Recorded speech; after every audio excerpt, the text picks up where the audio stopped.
Baba na kayo dyan. Kakain na kayo ng pakwan. Bilis.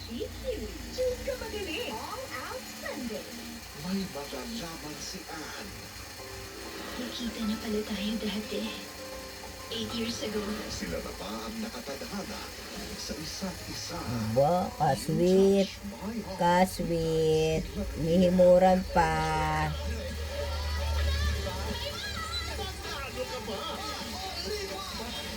Ano ang kalimang planeta? Kasweet.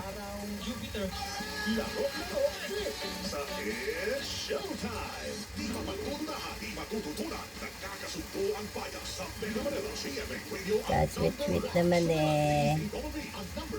Kasweet, kasweet, kasweet. Kakakit na mata nyo ha.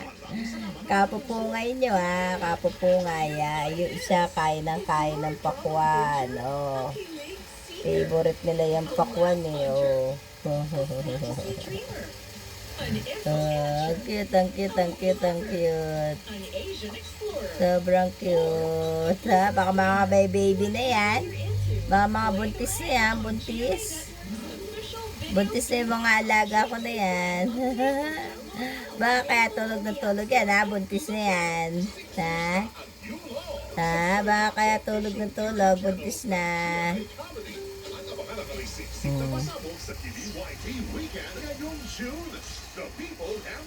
Kako-cute. Ayun.